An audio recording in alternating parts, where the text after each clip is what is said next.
excited to have expanded Valley Beit Midrash from our Phoenix Scottsdale home here into the greater Denver Jewish community, and to be actualizing our three pillars with all of you of adult pluralistic Jewish learning, of Jewish leadership development, and of our social action, bringing all that into action.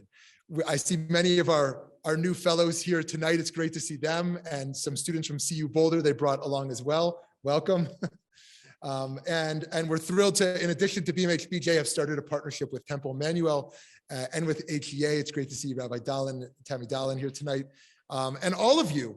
And so please, we hope to continue learning together and building community together. And you will hear more about this, both our virtual and in-person programs that we'll be doing together. And part of what we're working to respond to is the crisis that was demonstrated from a recent University of Michigan study that showed that in America, over the last few decades, the capacity for empathy has dropped 40%. 40%. And so we are trying to say, how do we engage the power of Jewish learning to not only ensure Jewish continuity, that moral imagination, and we can be a part of bringing repair and understanding to society. And nobody better than Rabbi Telushkin as our kickoff educator to move us in that direction, who Rabbi Yaakov Chaitovsky is going to introduce tonight. Thank you very much. I first met Rabbi Telushkin long before I actually met Rabbi Telushkin. He was the co-author of a book called The 8 Questions People Ask About Judaism. By the time I met him, the book had expanded to the 9 questions people ask. And it arguably is one of the most intelligent guides to why Jews think the way they do. And it's an excellent introduction. I know of very few rabbis who do not use that particular book as a starting point.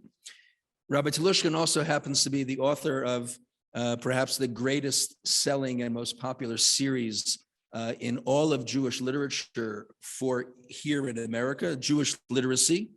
The most important things to know about the Jewish religion, its people, and history.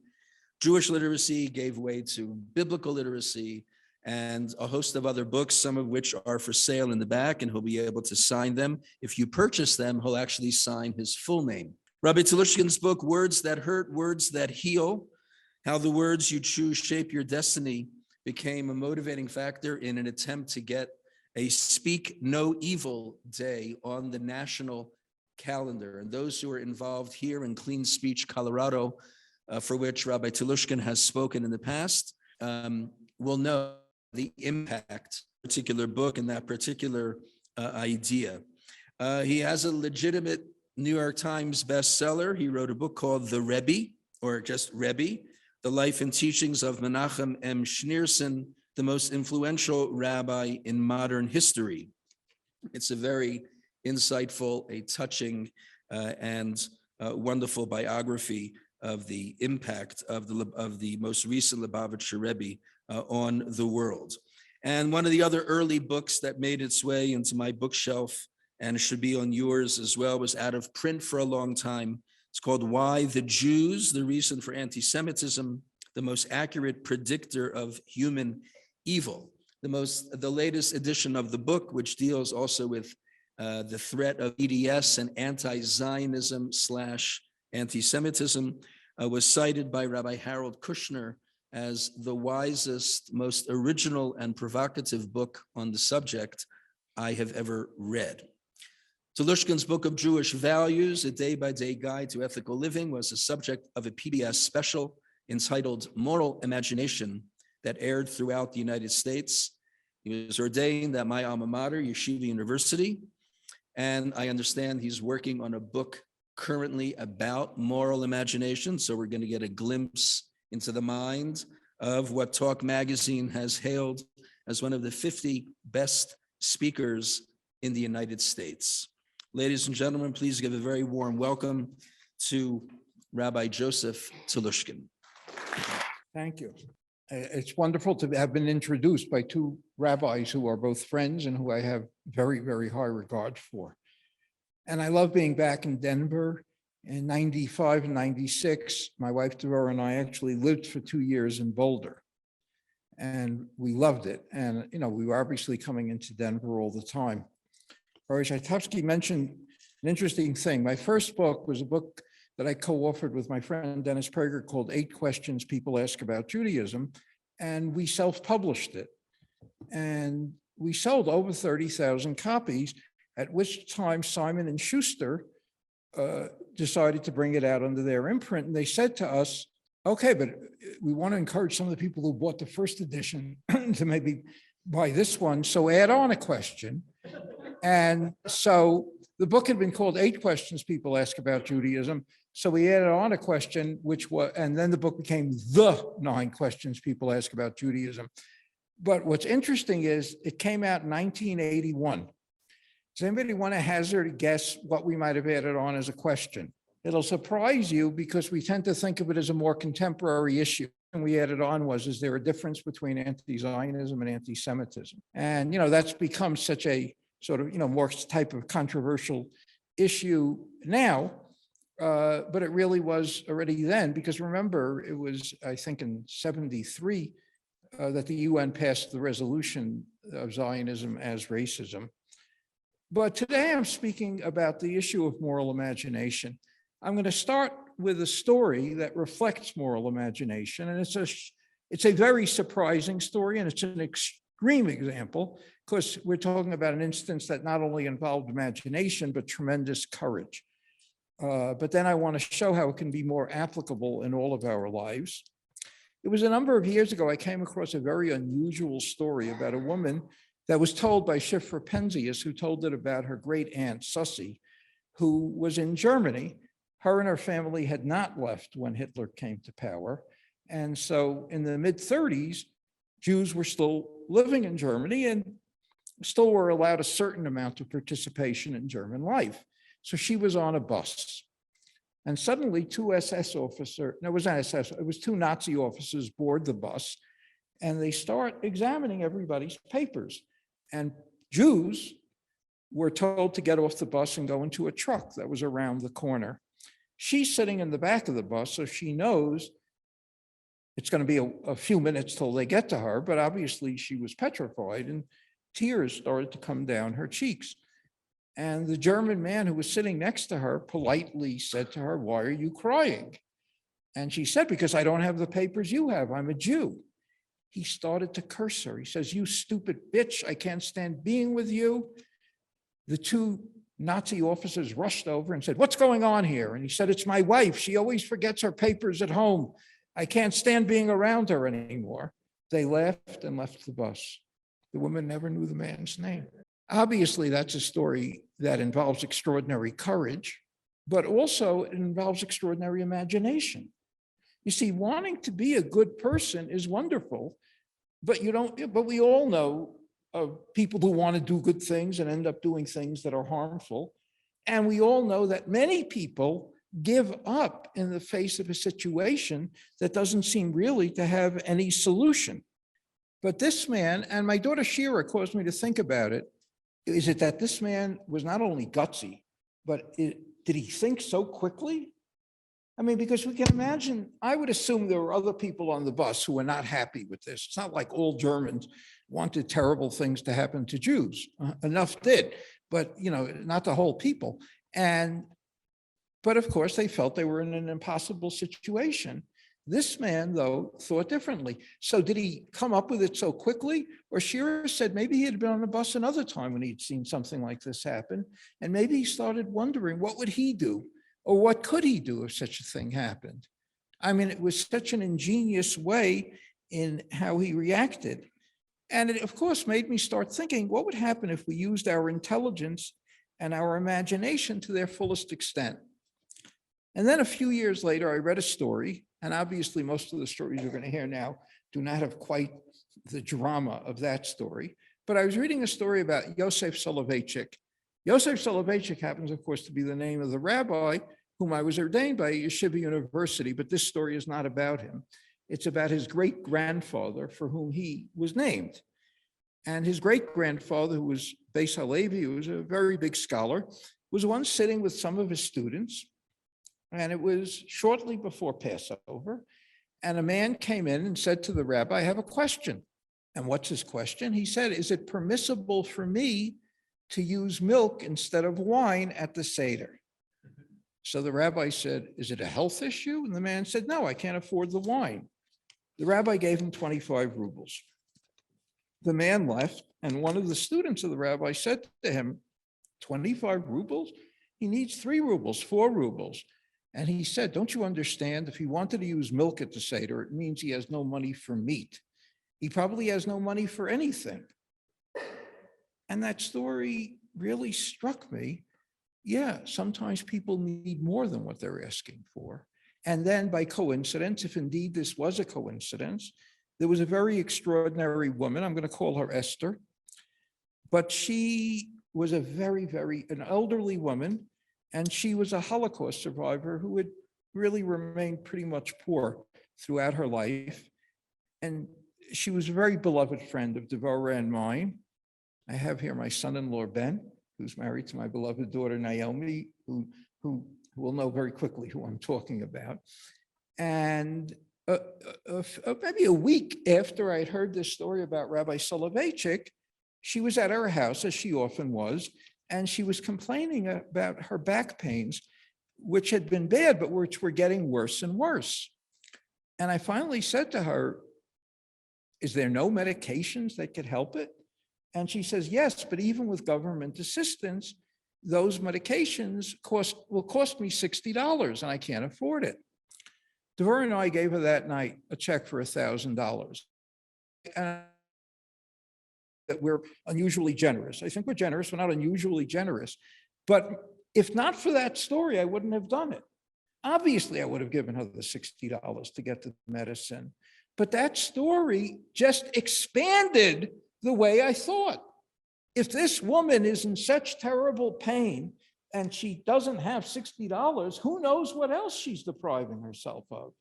So again, moral imagination just expands the way we think. And once again, I found myself struck by the ability of what this rabbi had done to uncover a moral solution that did not, occur to others. And this really began the book. What would happen if I could wanted to hunt up the stories if we've had such advances in the last century in medicine, science, technology, all of which came about because people used the full resources of their intellectual imagination to solve problems that were thought to be insoluble. And look at the advances, but people rarely devote the same efforts to moral problems that seem to be insoluble. And in fact, they often shrug their shoulders and think that nothing can be done. But I really started to realize a lot can be done. The book, as I hope when it comes out, I'm in the process of writing it, and I'm working on it with my daughter Shira, will very, very much rely on stories. And I'll tell you the reason. I once came across something written by Eric Metaxas. Metaxas wrote a wonderful biography of one of the great heroes during the Nazi period, which was the Protestant theologian Bonhoeffer, who ended up unfortunately being hanged, but who was a very, very great man. Anyway, but Metaxas was very convinced of the importance of stories, and he expressed it so well. You can talk about right and wrong and good and bad all day long, but ultimately people need to see it. And the stories I started to collect were stories that would challenge our instincts about what actions we can give in any situation. Some of the stories offer perspectives that are surprising, and some deal with very well-known personalities in high-stakes situation, but guess what? We can also learn from them. How many of you remember the Congresswoman Shirley Chisholm? It's amazing, because most congresspeople are not so well known. Shirley Chisholm was known for a number of reasons. Number one, in fact, I have occasion to write about her in my book on the Rebbe, because she actually had, which I'm not going to get into in this speech tonight, but she actually had occasion to have an amazing interaction with the Rebbe of Chabad.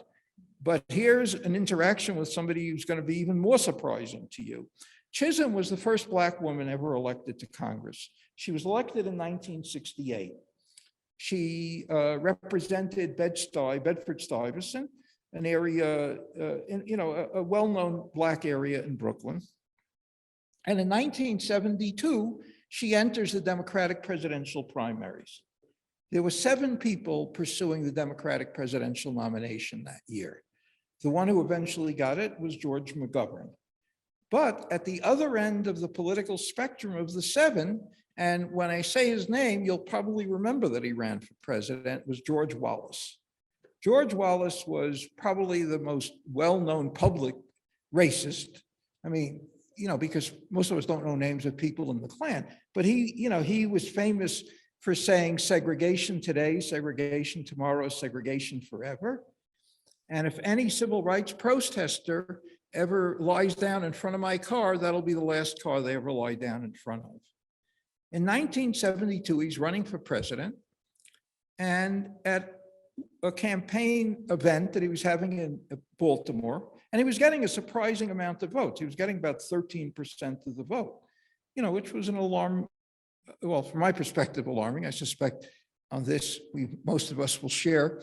And all of a sudden, a man named Arthur Bremmer, I don't think it was ever clear exactly why Bremmer did it, started shooting him.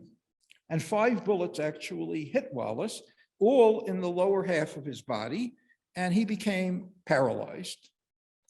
And obviously had to go through a long period of recuperation. He's in a hospital in Baltimore. 3 weeks later, Shirley Chisholm walks into his hospital room. Wallace is shocked. He says, "Shirley Chisholm, what are you doing here?" And she said to him, "Because I don't see what happened. I don't want what happened to you to happen to anybody." And she took his hands, and Wallace actually had tears in his eyes. The event is attested to because Wallace's daughter was there, and they prayed together, both of them in their own way as Christians, and they prayed and spoke. And after a period of time, the nurses came and said she had to leave. Wallace needed more rest. Wallace's daughter said that event started him on the process that led him to become an anti-segregationist.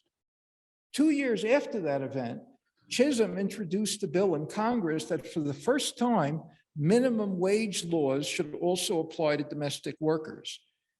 Maids never had minimum wage laws apply to them. Wallace lobbied Southern congressmen to vote for it.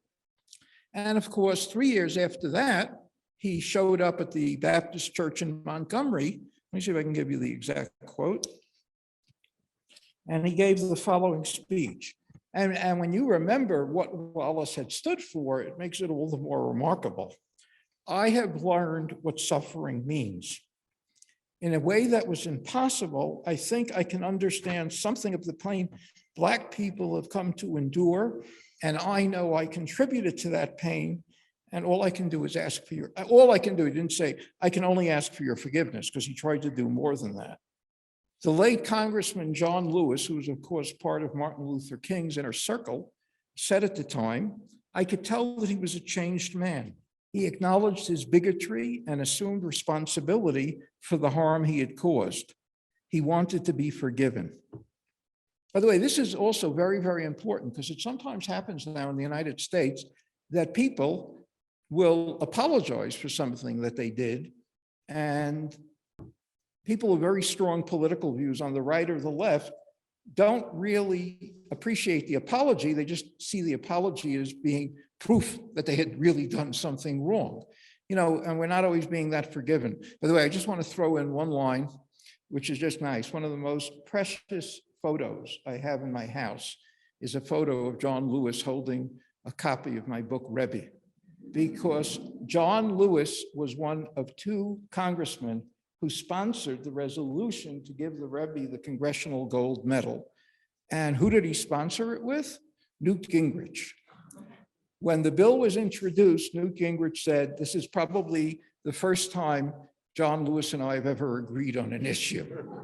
So it also shows the power of things that can bring people together. Anyway, Congresswoman Barbara Lee, who's an African-American congresswoman now in California, was a woman in her 20s, and she was working on Shirley Chisholm's campaign.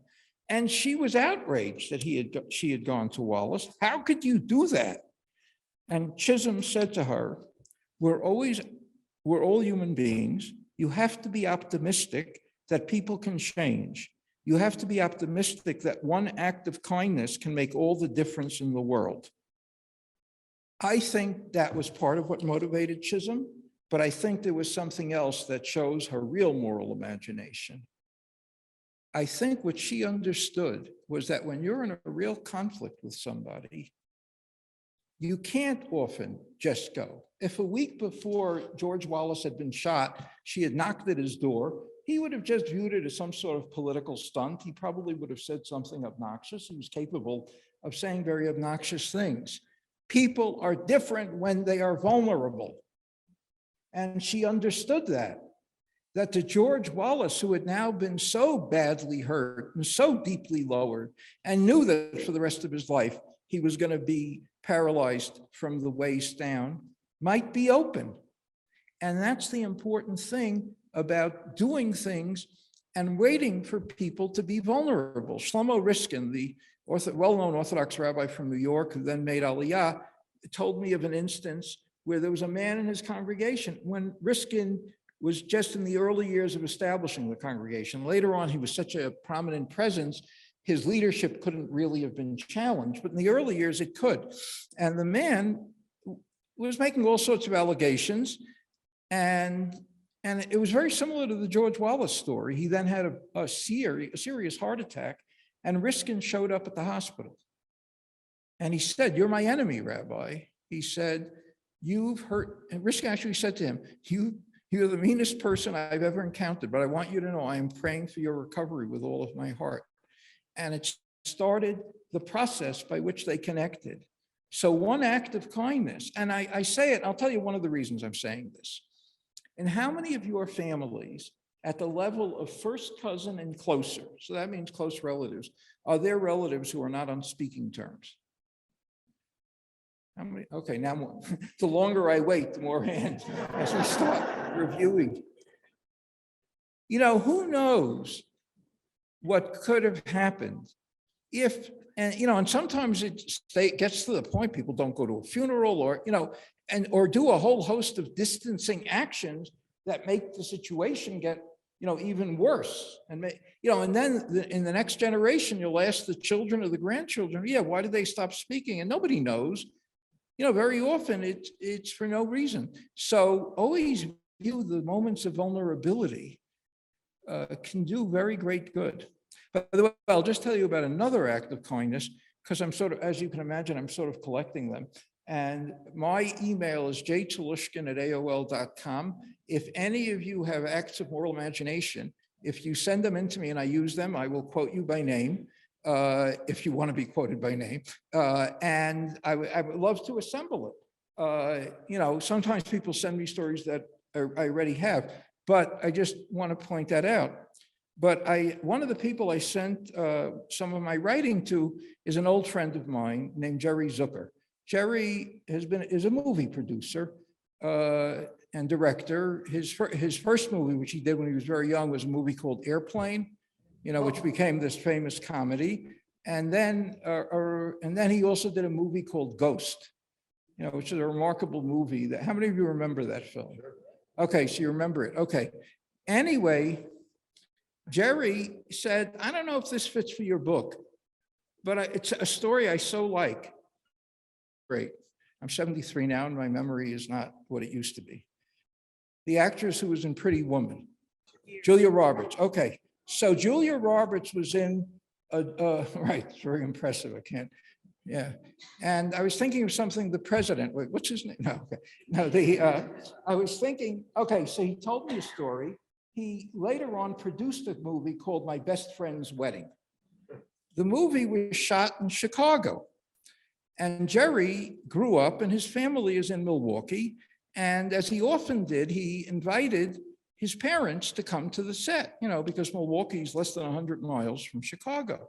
So obviously he introduced them to Julia Roberts. She said nice things about Jerry. And then she said, let's take a picture. And so she stood, but she stood with Jerry's mother. Jerry's father, who was shyer, said, no, you and Charlotte take the picture. I don't want to. So they take the picture, and then Julia Roberts goes and puts her arm around Jerry's father and says, maybe you don't want a picture with me, but I want a picture with you.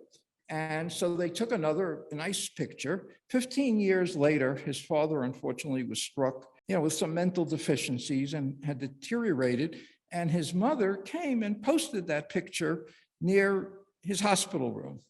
Said all of a sudden he was getting so much attention. Everybody was wondering, how do you have a picture with Julia Roberts with her arm around her? And Jerry said to me, I am convinced that because of that photo, my father got better medical attention than he would have. He became suddenly, so an act of kindness like that, can certainly reverberate in ways that we can't imagine. But I'm not only talking about actions on a grand scale. What about people in leadership positions? And I'll tell you a story that a man I know, a friend of mine, Nate Levine, he's a businessman from Dallas. And he told me of an incident that happened in his business. He was looking over the financial records of the business and something wasn't clear to him. So he picked up the phone and he called the company's accountant, whose office was just down the hall. I have a quick question, Nate said. I don't understand something you wrote here and just wanted to. And the man answers in a very snappy tone. What do you mean I don't understand? He said, well, I was wondering how you arrived at this number. And he said, I can't help it that you don't understand what I did. And he barked back and he actually hung up the phone. Nate remembered the thoughts that ran through his mind. I was insulted by his abusive tone, by his rude remarks. And as I played the conversation over in my head, I found I was seething. Fiery scenarios of retribution flared up in my mind as I tried to think how I'd reprimand him or maybe just fire him on the spot. So he was thinking about the exchange as he stormed down the hall. When he reaches the accountant's office, he flung open the door. The man, startled, turns around and is glaring back at him. And Nate says to him, I just want you to know that I found the way that you responded to me on the phone to be improper, incredibly impolite, and I've decided that I know what you need. So the man responded in anger, yeah, what do I need? And he walked over to the man, embraced him and said, you need a hug. To Nate's astonishment, the man choked up and actually started to cry. And he immediately apologized and revealed that his wife was very, very sick and that he was under terrible pressure from many directions.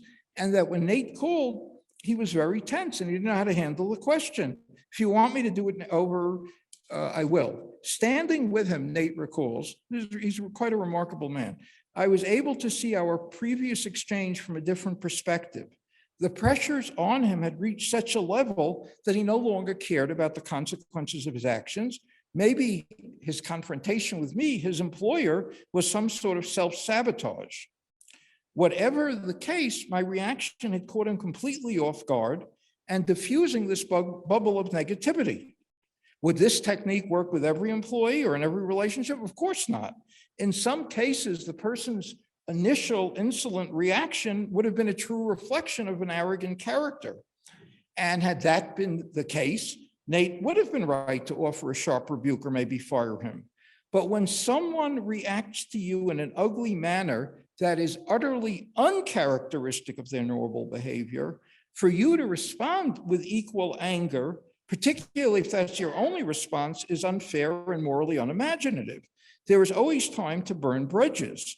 And Nate, knowing that this was so uncharacteristic for this man, realized even as he was ragefully walking down the hall that the situation called for fairness, not firing the man. Of course, that didn't mean that he shouldn't tell the man, as he did tell him, that his behavior was improper, incredibly impolite. But then he hugged him. And what was the result? I never had another problem with him. The man remained my employee for another 30 years. I showed him that I cared. I gave him a chance to explain his behavior, and it forever changed our relationship. When I said to you earlier about family fights in which people are no longer on speaking terms, I wonder, sometimes these feuds have lasted forever. If one party had simply given the other a real chance to explain the hurt behind their behavior. I'm very good friends with an acting coach in Los Angeles. I had a part-time congregation for many years, the Synagogue for the Performing Arts. So I've met, a fair number of people in the industry. And Howard Fine has really been a very prominent acting coach, and he told me something interesting. When an actor is invited to try out for a role, and they don't really know the actor, he said, should almost never pick a scene that involves anger. Because he said, you don't have to be a great actor to feign anger. Almost all of us, if we had to play a scene in which we were angry, could probably stir up within ourselves all those emotions and really do it. I know I certainly can. And I think many of us can. He said the only time it's worth doing a scene when you're angry, where you show great anger, is if you can show the hurt behind the anger. And, and that insight of his really, just very, very deeply affected me. And so I wonder how many family fights that have sometimes lasted for years could have been averted if one party gave the other party a chance to explain themselves and then gave them a hug.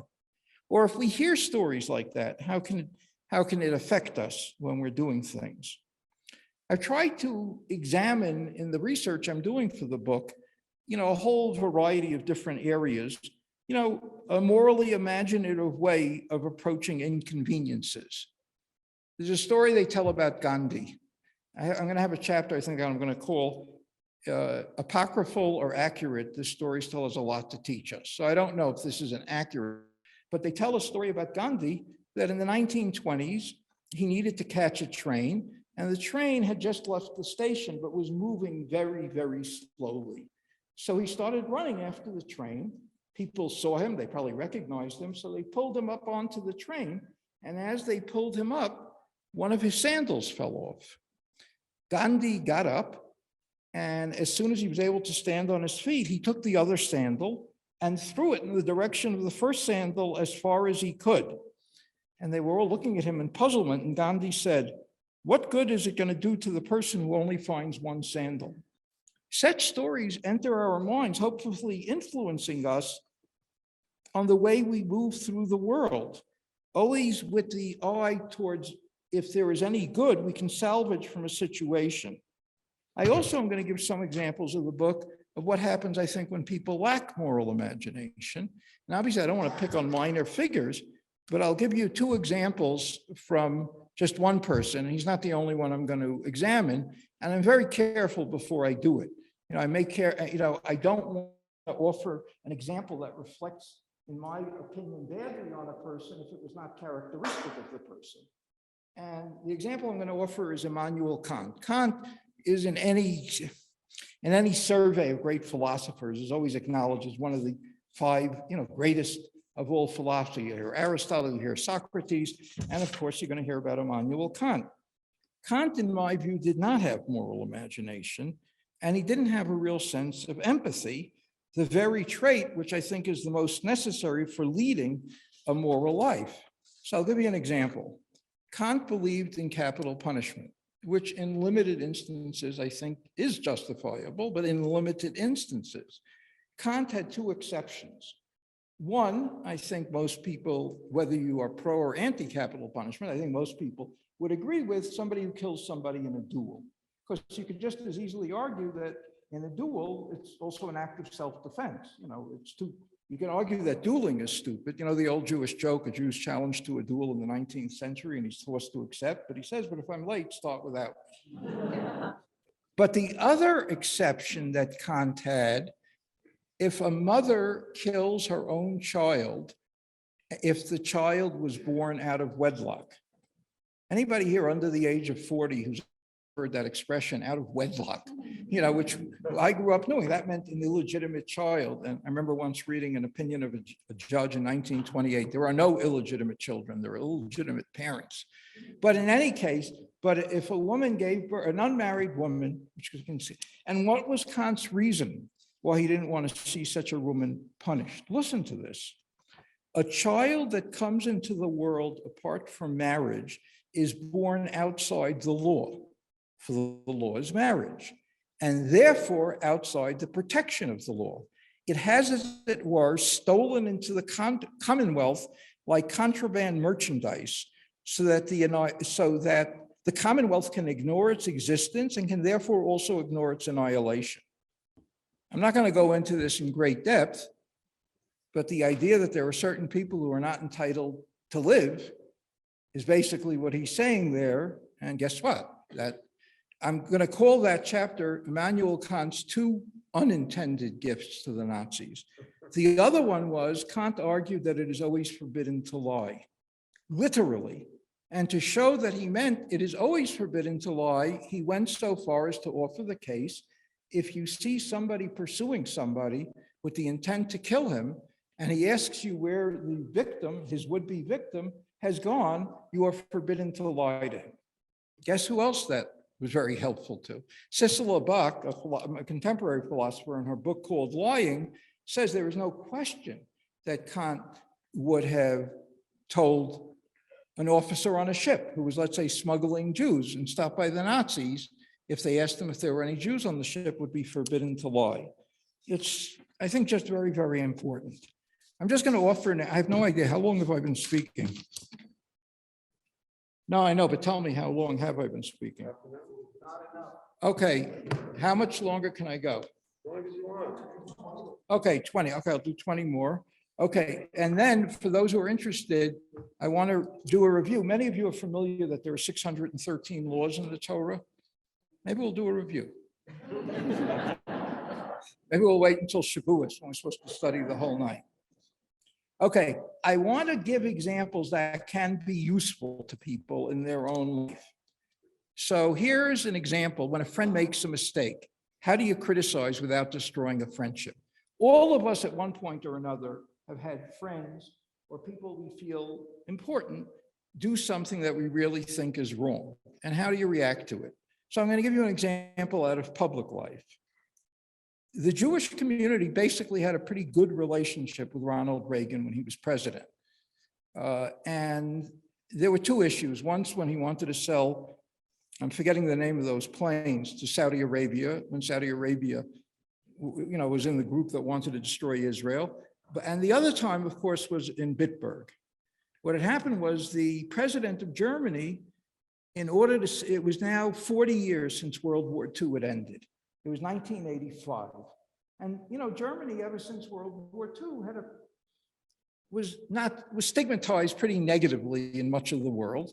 And so to symbolize a real rapprochement, he asked that Reagan, on an upcoming visit to Germany, visit a Nazi cemetery at Bitburg. And Reagan accepted. A little investigation revealed that among the soldiers buried at Bitburg were not just regular German soldiers, but several dozen SS officers. Now, remember, there's no reason why most people would know this, but until 1943, the SS, which really carried out the worst acts of the Nazis, were all volunteers. People were not drafted into the SS. They went into the SS willingly. In the latter part of the war, after 44, they were drafting people. So Jews, needless to say, were protesting very vigorously. A number of veterans groups were protesting very vigorously. And it so happens during that period, by coincidence, Elie Wiesel was getting a medal from the president, and he spoke there. And, and in his speech, he spoke respectfully to Reagan. He said, but that place, Mr. President, is not your place. Your place is with the victims of the SS. And he did that at a public speech. I knew Wiesel somewhat, and I had occasion once to ask him in an interview, were you nervous before you said that to the president? And he said, listen, I'm a Jewish kid. I grew up in Romania. I'm afraid of the police. What's the president going to do to me? He's not going to have me executed. I'm afraid of policemen. So Reagan, and actually Nancy Reagan, thought he had made a big error and told him, just tell President Kohl that you can't do it. But Reagan felt that he had given his word. Then he tried to convince Wiesel to accompany him, and they would also go to Bergen-Belsen, and Wiesel wanted nothing to do with it. And he was very, very strongly criticized for that action. Then they asked the Israeli Prime Minister, Shimon Peres, what do you think of what Reagan did? Now, Peres was in a very ticklish position because it's easy enough for a congressman to say, and some people did, they really said, terrible things, this shows him to be a heartless person, But what happens if you are the prime minister of Israel and the president of your closest ally does something that you're really not happy about and you really do think was wrong? But how do you say it? And I think he came up with a brilliant answer to keep in mind if you ever have to comment when a friend of yours has done something really wrong. He said, when a friend makes a mistake, okay, good, thank you. When a friend makes a, well, you made a mistake, okay. When a friend makes a mistake, the mistake remains a mistake and the friend remains a friend. I thought it was a brilliant comment because he asserted all of us have or will have the experience of realizing someone we love or respect has done something wrong. And sometimes we're forced to publicly comment. And these moments can be painful. But his simple but profound statement struck me as an ingenious way to capture the various complexities at stake in such a situation. Acknowledge the friendship and acknowledge the mistake. Neither doesn't have to cancel out the reality of the other. Obviously, when I've been reading books for years, this issue has interested me. So when I read books, I just am curious when I come across a situation, that deals with this. And maybe based on the years that I spent when I was living in California, I always was interested in acting. And I read a number of different memoirs written by the British actor Michael Caine. Caine now is in his late 80s. He's been in movies for 7 decades. He actually earned Academy Award nominations for films in 5 of those 7 decades. But he's also written a number of books about, and he's quite forthright about moral struggles in which he is engaged. And one of them has been with his temper. I used to lose my temper. I'd fly off the handle quickly in a work situation. Then I worked on a picture called The Last Valley by James Clavell, who'd been a prisoner of the Japanese during World War II. James looks like an Englishman, but he thinks like a Japanese. I lost my temper one day, and James just looked at me and let me finish ranting and raving. And he said, "Come with me, Mike. Let's go around the corner and sit down." He sat me down and talked to me about the Japanese theory of losing face.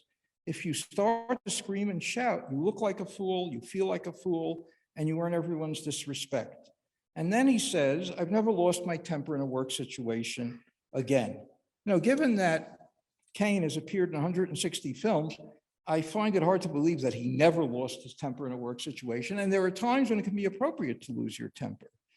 But since it is virtually inevitable that we will at some point lose our temper, Caine adds on a rule that I really believe we should never violate. Never, under any circumstances, shout at anybody who is lower on the ladder than you are. Which means, to phrase it a bit differently, never scream at somebody who can't scream back at you. He said to do so, as Caine would say, is to take a monstrously unfair advantage. I remember even when my children were growing up, it's very rare that I would scream, but I remember, and then they would sometimes scream back. And, parents say, you can never scream at your father. I'd say, listen, if I scream, they can scream. It's to take and I'm sure there are people who would disagree with me, but I just thought never under any circumstance shout at anybody who is lower on the ladder than you are. In other words, somebody who can't scream back. I'm just going to give you a couple of more examples of things that I find that are unusual. If you want to open it up for a little Q&A, I'm always happy to do that. Here's an example I drew from friends of mine. What I called moral imagination in the last weeks of one's life. There was a couple I was friendly with for very many years. When I lived in LA and when I'd come out to LA, Donna and Spencer Gilbert. And then Spencer got very sick. He was in his early 60s. Donna was probably about 4 years younger. I mention that because it's going to be relevant to the story. And he had a rare form of leukemia that advanced so rapidly that the doctors, without saying it probably that bluntly, but made it pretty clear to him that they were going to try some treatments, but unless there was a miracle, he would probably die within a few weeks. And I remember during that period of time, I tried to call him every day. and we pray together every day. And then I remember he was a very thoughtful man. It was during that period my son Ben had his bar mitzvah, and he said, listen, for the next 4 days, don't call me. You have to have your mind on something else. But during those last weeks of his life, they had 6 children, and he called in each of his 6 children individually, told them how much, he loved them, and, all those things. And it was an extremely close-knit family. But then what he said to them, you all know that your mother and I have had a very loving relationship. But as your mother is still a young woman, I hope she finds love again in her life. And if she does, I want you to know how happy that will make me. Donna, years later, really did fall in love with a man named Paul Van. She has told me how remarkable it was that Spencer did that. She said, he loved me, I loved him, and he wanted me to feel love again. And if that happened, he would be happy. We all know cases of children who got very upset when their widowed parent remarried and felt somehow it was a betrayal. And then I've always had a great interest in American history. It was my minor in my graduate studies at Columbia. I passed my orals, but I never wrote my doctorate, which always bothered my father. But you know what happens? If you start doing popular writing, it's not easy to go back into academic writing. And we all know a great amount of publicity that was given in recent years to Thomas Jefferson, who carried on a very long relationship with Sally Hemings, who was a Black woman who was his slave. And obviously it doesn't lead to a great increased respect, because he either started the relationship with her when she was 14 or 16. But I found out an interesting thing. Jefferson became a widower when he was 39, and his wife was 34. He had children with her, and she did not handle pregnancy medically well. And during her last pregnancy, it looked like her, and it really was. So she died at 30, and before she died, she made Jefferson swear to her that he would never marry. She had been raised by a stepmother. Remember, in days, a lot of women still died in childbirth, so it wasn't, and apparently it had not been a good experience for her. And so, as I said, he was 39 at the time. That was a pretty young age, to have to undertake. I'm not saying, I don't know if that had anything to do with his relationship with Sally Hemings, but I just think of what Spencer, did as an act of imagination. Okay, this will be my last story, but I have great stories still, but okay. Years ago, I had occasion to spend a whole Shabbat afternoon with a man named Brad Anderson, who, as you can maybe guess from his name, Brad Anderson is not Jewish. He's actually a very religious Christian. He's well known in the business world. He was considered the person who really established the company Best Buy. And I was actually with my friend Dennis. We had spent an afternoon together, and his Christian beliefs, were clearly very strong. So I asked him, does your Christianity, has it affected the way you do business? And I thought I'd probably get, of course, I feel the obligation to be very honest, but he actually had something very specific to say. He said, yes, it probably affected the most important decision I made when I came to Best Buy. He said, all of our salesmen were working on commissions. They had, small salary, primarily legions. He said, I insisted we raise every salary and eliminate commissions. He said, I am convinced it is impossible for a person to be fully honest if they're working on commissions. If they're thinking when they sell a product to a person, I'm going to earn a lot more from this product, either because it's a company that pays higher commissions or it's a more expensive product. And people really questioned it because a big deal was made out of it at the time. And would Best Buy really, and it experienced its great growth in the years that followed that. Again, I see that as an act of moral imagination. So we're seeing in all these areas what can happen. I am so excited because it can just be so helpful. Should I do another? Yeah. Okay. I really will stop there. the story that they tell about Israeli? Oh, okay. Okay. The story they tell about the Israeli, when a young new member of parliament asked him if he should speak on a certain issue, and Disraeli didn't think the guy had that much to say. He said, I think it's better if you remain quiet. And people say, why didn't he speak up? Than if you speak up and people say, why did he speak? You know. But anyway, it occurred to me one day that if it was really, really important to you that your name be known by millions of people in 1 week, 1 week from today, you wanted your name really well known, the only way you could guarantee that that would happen is if you did something very evil. There's no very good act that you could do that would automatically make you very well known. Okay, maybe if you're Warren Buffett and you announce that you're giving $50 billion, but by and large, there's no such action. And so I once wrote an op-ed for the New York Times, and one of the editors at the Times, who was a woman that I've been friendly with, Barry Weiss, said, this is good, I'm going to bring it into the editorial board, that they stop mentioning the names of people who carry out mass murders, and they don't publish their photographs.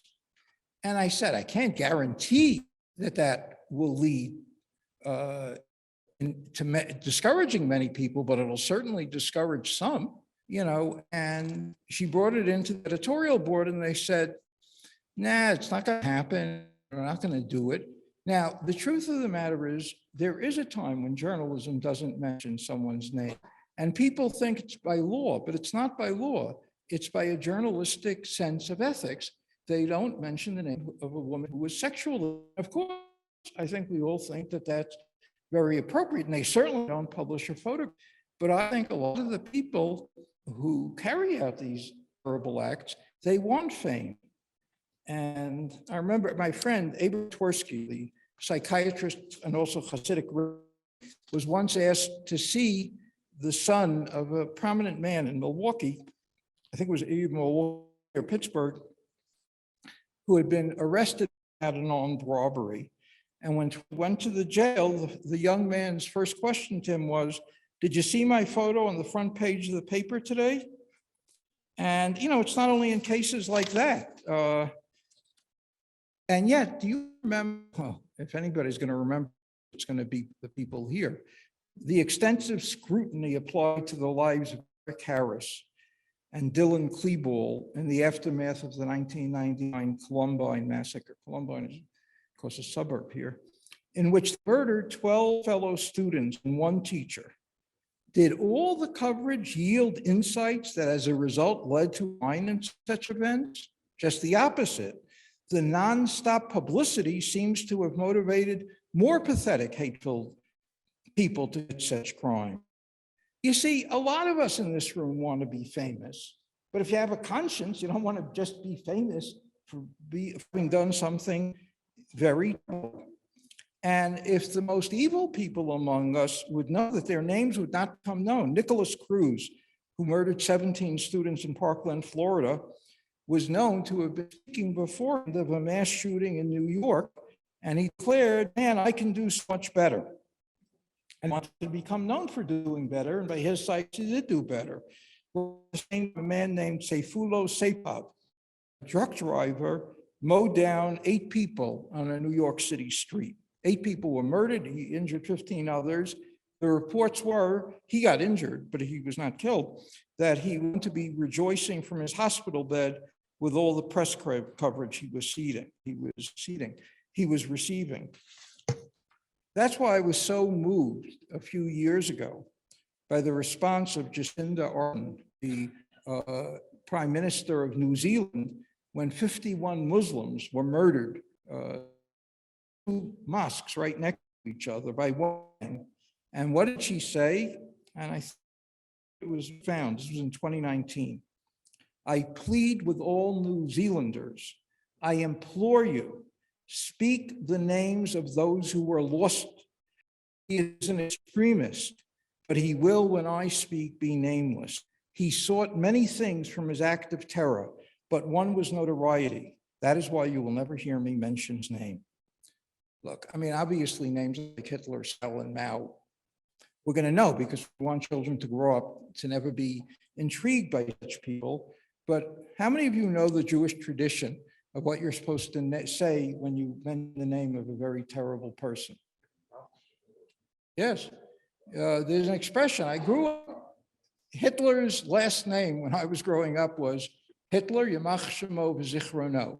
May his name and memory be blotted out. Because, we want it.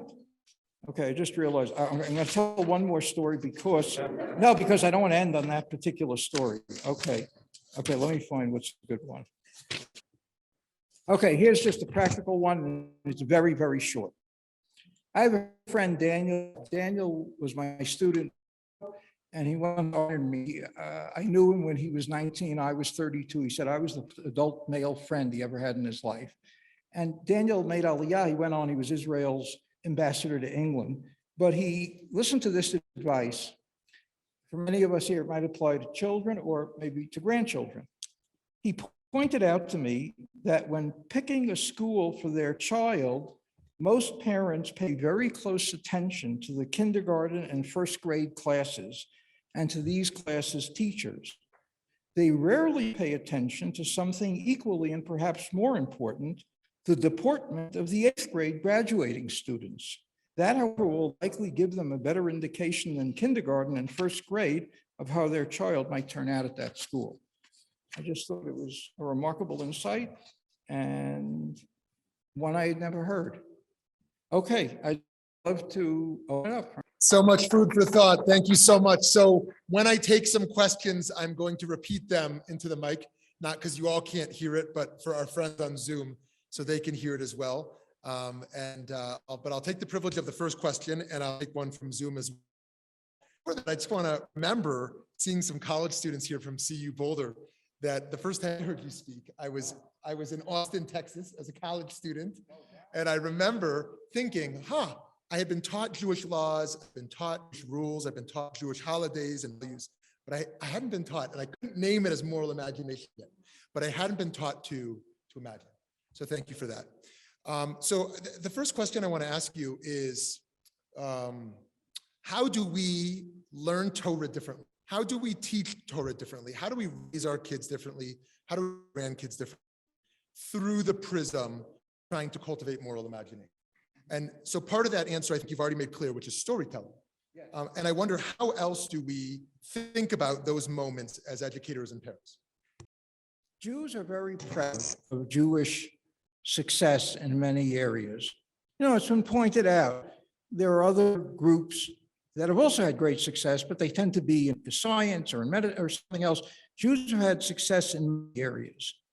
So much so that I once computed that statistically, if one Jew won a Nobel Prize, any one Nobel Prize every 30 years, that would statistically be what should happen. How many of you, number one, I'm curious, every year when they announce the Nobel Prizes, look to see if there were Jewish names? Okay. How many of you, if in any given year there is no Jewish Nobel Prize winner, automatically assume it's anti-Semitism? So, okay. So guess what? In that regard, Jews have been successful because they've made it very, very clear that that's successful. But if you hear a Jewish parent speaking about his children, they don't give the same status to the child's being good. I always knew when my children were growing up that that would be what I'd be most proud of, which is not to say I wouldn't praise other things. Other things should be praised. And children, you want your children to have a good self-image. But there is so much emphasis in Jewish life on professional success or on wealth, and that people raised in such an environment, that's going to be what matters most to them. So if you ask Jewish children, what do they think matters most to their parents? They will usually emphasize that sort of success.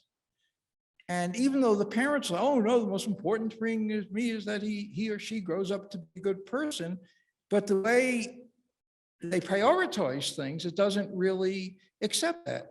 And by the way, even in religious environments, so the big thing is to be a Talmid Chacham. is to be regarded as a scholar. But even they're one of the most important books on moral self-improvement that was ever written in Jewish life. And a book I remember because I still have a copy of when I was 19 at a yeshiva, Kerem Yavne, Israel, a marked up copy with my notes. It's called the Mesilas Yesharim, the Path of Right. And he writes in the front of the book, he makes a very interesting point. He said, when people want to excel in Jewish life, they usually will pick Talmudic tractates that can show their brilliance, but people assume that ethics is pretty obvious, and people will not think they're brilliant if they make interesting insights into ethical issues. And by and large, that was not the case. I remember when I was at Yeshiva University, my favorite teacher there was Yitz Greenberg. And Yitz considered himself very much a disciple of Israel Salanter. And Salanter, though, really did do that. There's a story about Salanter I'm going to put in my book that a student of his, a former student of his, once invited him to share a Shabbat meal there at his house. And, the student knew that the rabbi would trust the kashrus, everything would be fine. But in order to entice Rabbi Salanter, he says, I want you to know, between each course, we sing Zmirot, we sing Sabbath songs, and we carry on Torah discussions. And it goes on for a long time. Okay, Salanter gets back in touch with the man, and he says to him, I'll come to your house, but only on one condition, that there be no singing Sabbath songs and no discussion of Torah. The student, needless to say, was puzzled, but it would be an honor to have Rabbi Salanter. So Salanter came, and the cook was serving one meal, one course after another. And finally, at the end of the meal, the student couldn't restrain himself. He said, what did you find so wrong with the way we were doing it? He said, call in the cook. The cook comes in, and he says to the cook, I have to apologize to you. I put you under a great strain because you had to keep bringing out one course after another. She said, apologize to me. Rabbi, I'm thankful to you. This is going to be the first time I'm going to get home on a Friday night before midnight. The woman left, and Rabbi Salanter then turned to the table. He said, now let's talk about Torah. Now let's sing songs. So again, in any situation, you look for the and if kids are raised on stories like that, it would be great. So that's why, that's really what I'm trying to do. Years ago, I wrote a book called The Book of Jewish Values.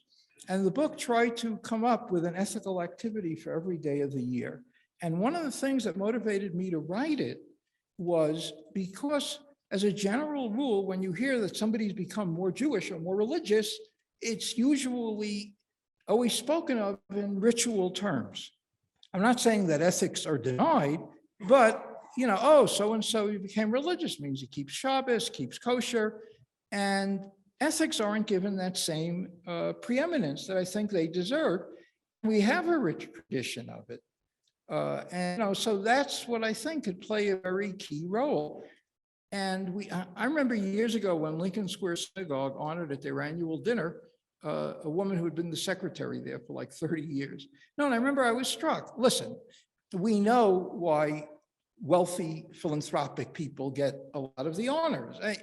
You'd be stupid if you just said, no, you should never do that, because obviously these people have the means to help the organization, but we have to make sure that we find ways to honor a whole host of people and make it clear that we really hold them in esteem, that we're not just doing it to do it, but to really, of awe for people's goodness. And that's why I think that children deserve the highest praise of their children for when their children do kind acts, because parents usually reserve their highest praise for the child's academic achievements. My son Sean named for his grandfather Shmuel. I'd love to go sometime into a Catholic church and see some kid named Shmuel in honor of his grandfather Sean. Okay, so they get it for their academic achievements or their athletic ability, their cultural achievements, their piano abilities or their dancing. and also for their looks, particularly in the case of girls. So what happens to a child who's not exceptionally bright or exceptionally talented in other ways or exceptionally physically attractive? The parents, oh, but so-and-so is really a good kid, from which it's apparent that being a kid is not something to be proud about. So it requires a different sort of mindset, but I think it's a very, very important thing that we start shifting in that direction. Beautiful. Here's one of our questions from Zoom, which may be inspired your Hollywood connections. Do you have any reaction to Will Smith, Chris Rock interaction at the Oscars? How would you have? No, I've been getting nonstop calls asking me for my opinion on it. I don't know. My wife says that she read somewhere, so I don't know, even know if this is true, that Will Smith is this an interesting sidelight. Obviously, what he did was a wrong thing to do, very wrong thing to do. But that she had read somewhere that he had grown up in a household where his father abused his mother, and so for a child who witnesses their mother being abused and then could become very sensitive to the issue of feeling that their wife was being abused. But obviously you just don't do that because it's a barrier you don't want to cross. So how should he be disciplined now? I don't know. It raises an interesting question. If he keeps on being really apologetic and it's clear he recognized that he did something wrong, should he be forgiven? Yeah, I think if there's a sense that he does. Obviously, we know that it's like, remember when that happened recently with Whoopi Goldberg? And she made an insensitive comment concerning the Holocaust, which obviously really sensitive about. But I really believe that she was sincere when she apologized. And if you're in now, what Will Smith did was on another level, but if you're in public life long enough, sooner or later, you're not going to make some insensitive stupid are so powerful, unless they're neither meat nor neither flesh nor milchiks, but if you're going to be interesting, you're going to say insensitive things.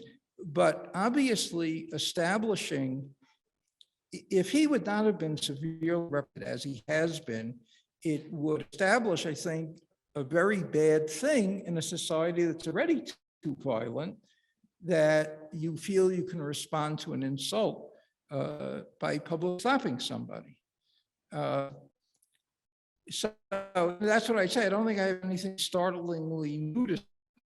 I'm curious, does anybody else have any reactions that in some way differ from the common reactions? Where? Oh, okay, yes, please. You know what, I'll look it up. I want to see the clip because I'm not familiar with it. Good, okay, anybody else? I mean, obviously it became the most talked about, the most talked about issue.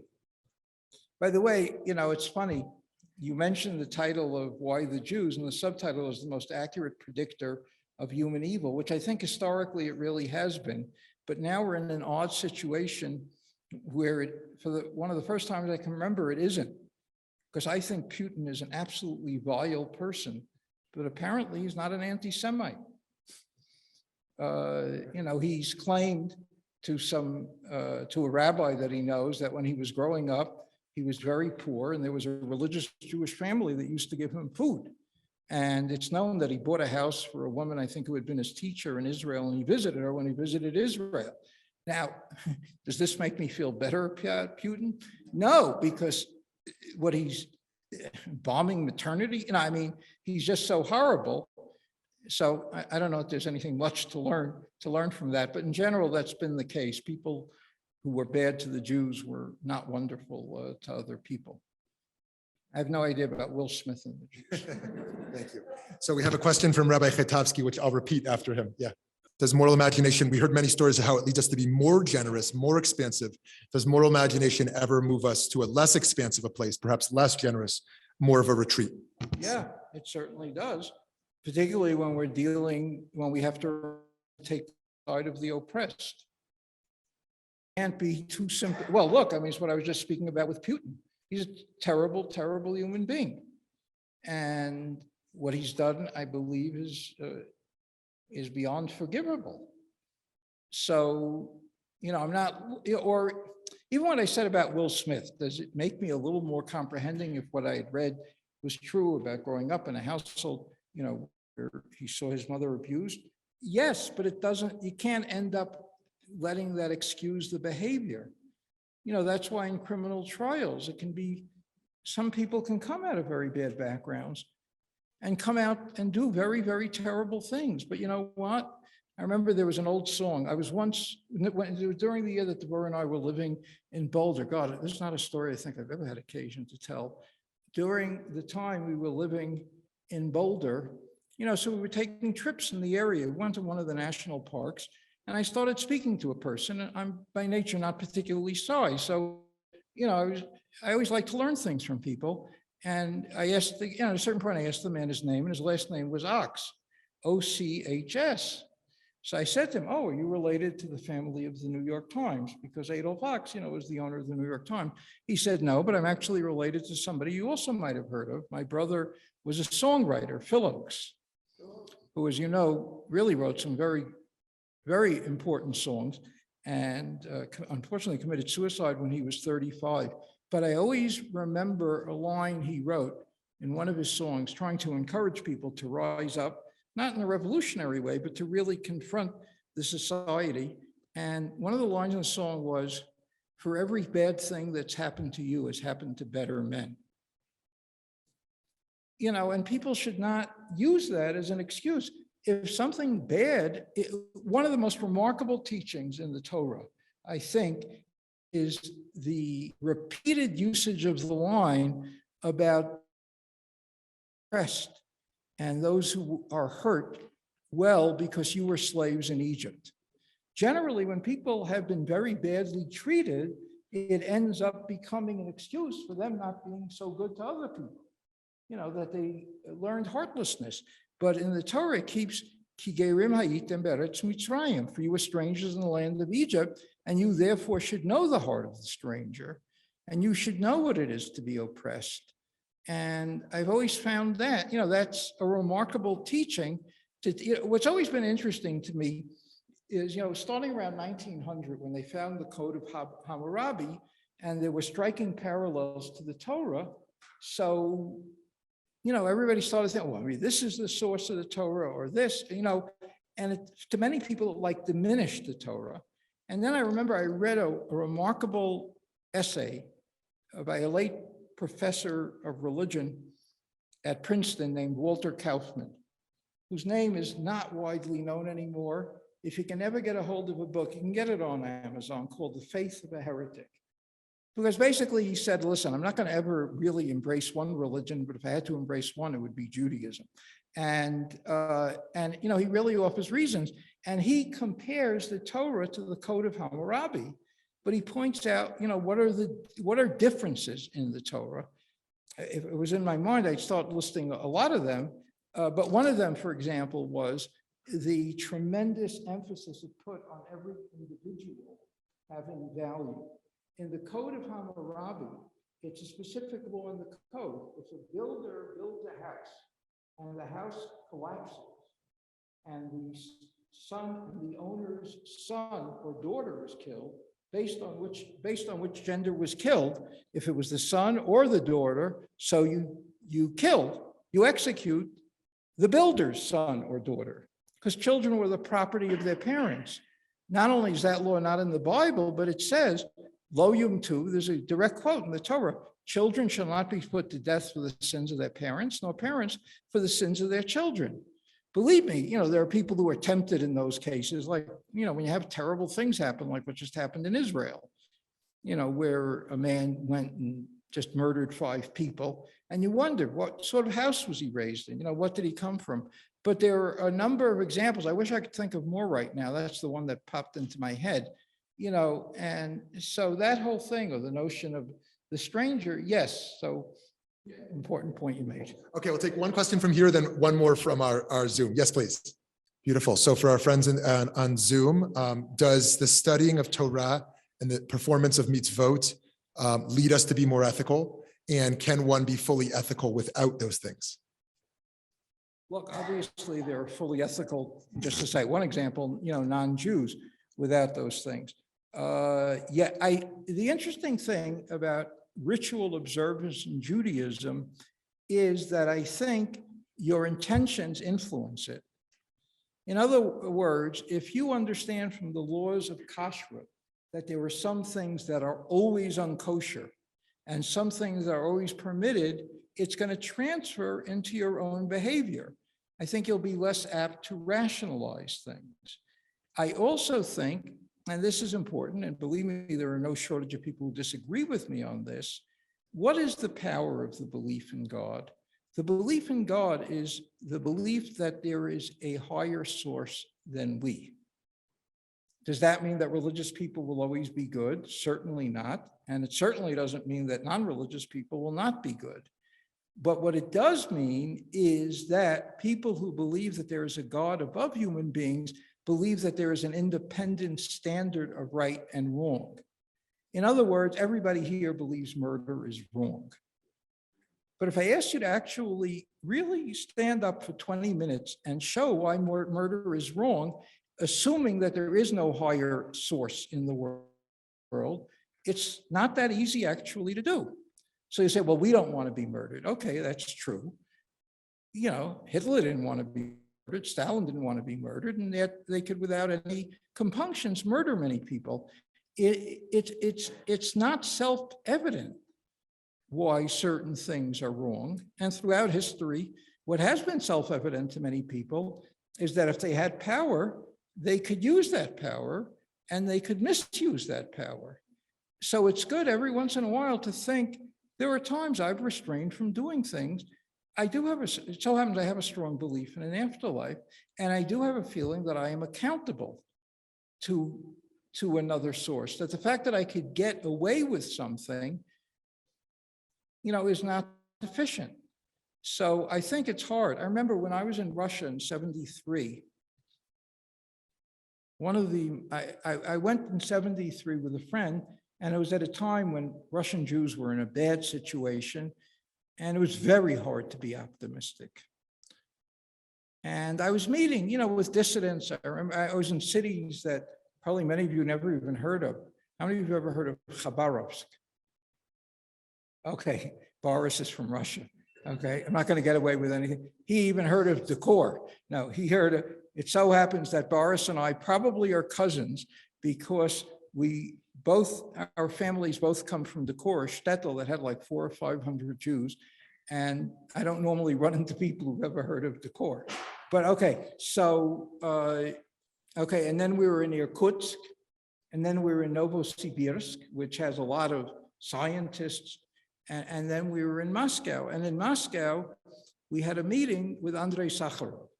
What happened was, we had been at the house, oh God, I'm forgetting the person, one of the very leading dissidents. And one of the people there was the guy who at the time was Sakharov's English translator, because Sakharov never developed good enough English, so he always needed a translator. And this guy then, got out of Russia, and then I think his next translator for a while was Natan, Anatoly Sharansky.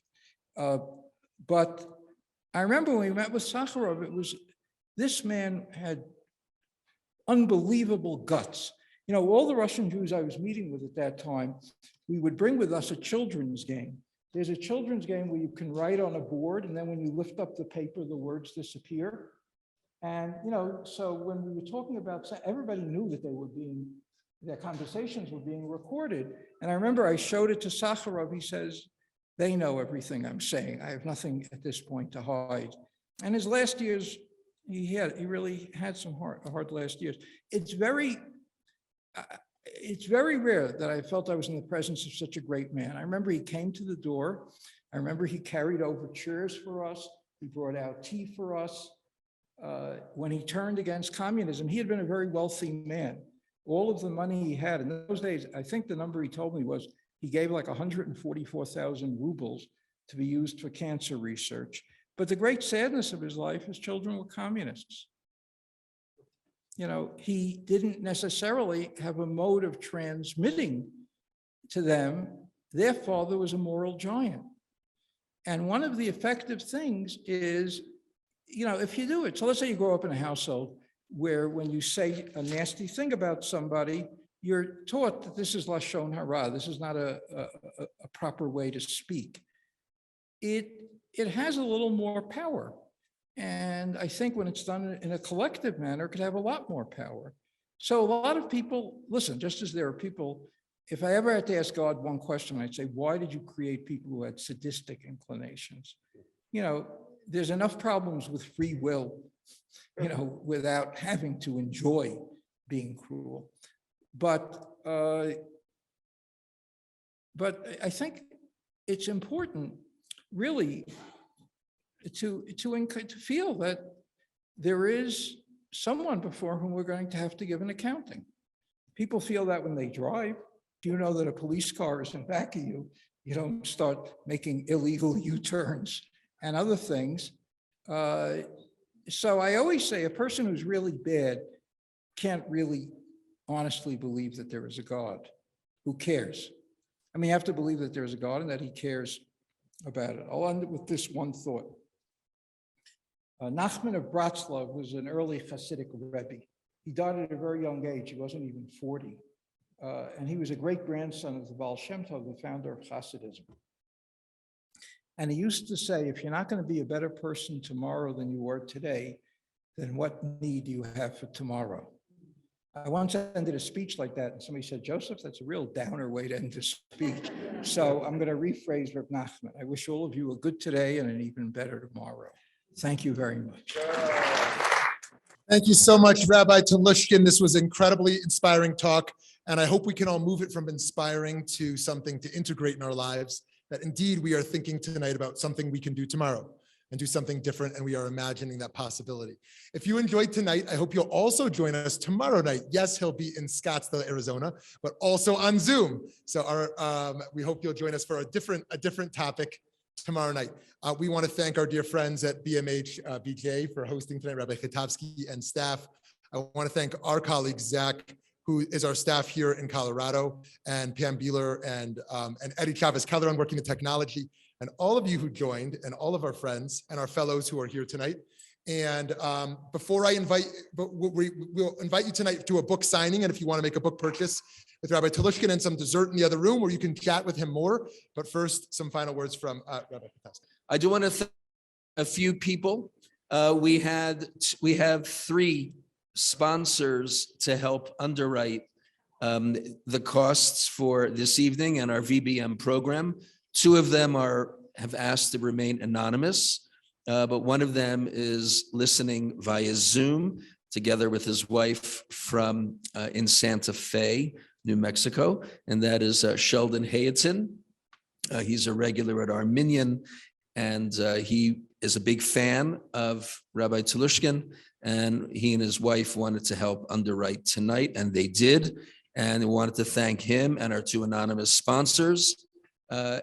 Without any further ado, there are refreshments and books available, and a signing available as well. Thank you again for coming here this evening.